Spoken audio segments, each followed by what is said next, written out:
The Nobel Peace Prize has an interesting history, to say the least. Here's all you really need to know. In 1973, they gave it to Henry Kissinger. Yeah, the war criminal who is central to the death of millions. And they also gave it to Aung San Suu Kyi, who is now overseeing massive human rights abuses towards the Rohingya. Not to mention that they gave it to President Obama in 2009, who of course did some great things, but after he got the award, he then broke Bush's record on drone strikes in his tenure.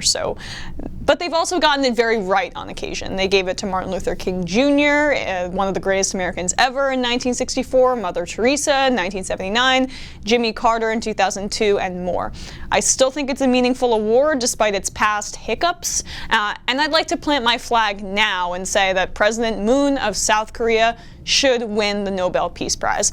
I had already decided to do this piece today when I saw that Moon reportedly said today during a meeting that President Trump should win the Nobel Peace Prize. No. I'm not saying that Donald Trump and his administration, including even Mike Pompeo, haven't done good work in promoting these talks on the Korean Peninsula, but I will reserve my praise for when the leaders all meet together with the Americans in a few weeks, because Trump could still blow this whole thing up. And not to mention the fact that he's already killed more civilians in Syria and Iraq with drones in the ISIS fight than Obama did in his entire tenure in office, among millions of other things. And there could be a reason that Moon is saying this. If anyone were to win the Nobel Peace Prize for the current effort to solve the North Korean nuclear problem, it should be President Trump.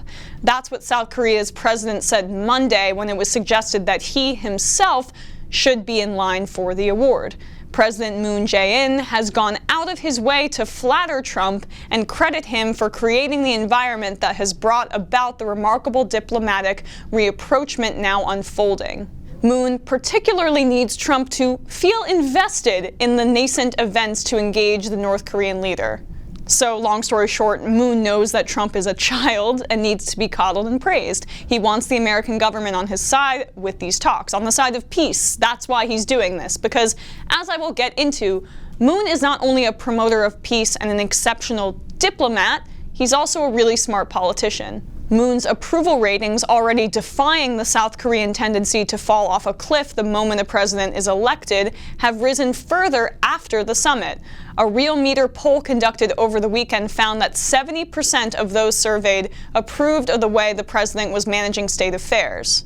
Meanwhile, a poll from a lesser-known Hangul Research put Moon's support at an astounding 86%. More than 88% of the respondents to that survey approved of the joint statement that resulted from Friday's summit.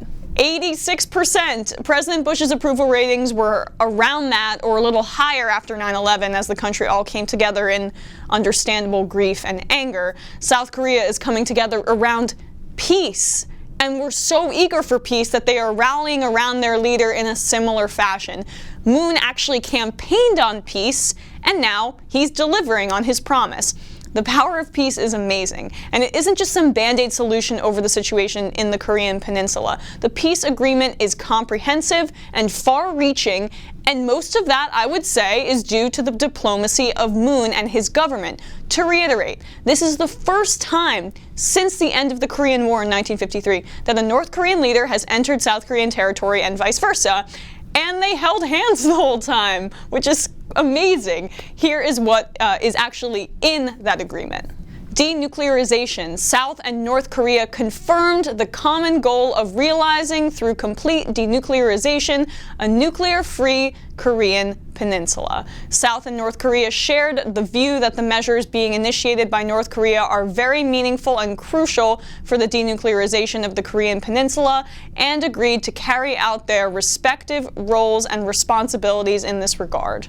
They also are going to reunite families. South Korea and North Korea agreed to endeavor to swiftly resolve the humanitarian issues that resulted from the division of the nation, and to convene the Inter-Korean Red Cross meeting to discuss and solve various issues, including the reunion of separated families.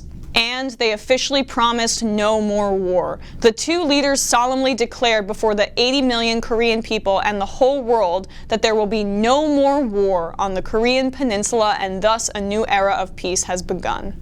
That was from the text of that agreement. They also promised more things: modernizing railways and connecting the two countries via travel, agreeing to have regular meetings and visit each other's countries, joining sports teams and competing together, general disarmament, and more. I found it to be absolutely beautiful. And while yes, Kim Jong-un is a tyrannical leader who has basically been starving his people, he deserves credit, for sure, for coming to the table on these negotiations.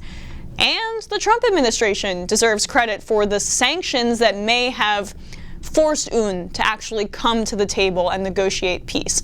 But as I said earlier, the lion's share of the credit goes to President Moon, and here's why. When Moon declared his intention shortly after his election last year to put Seoul in the driver's seat of the Korean peninsula, a derisive chuckle spread across the globe. The idea that South Korea, not the United States or China, intended to handle the alarming problem of a nuclear North Korea seemed absurd.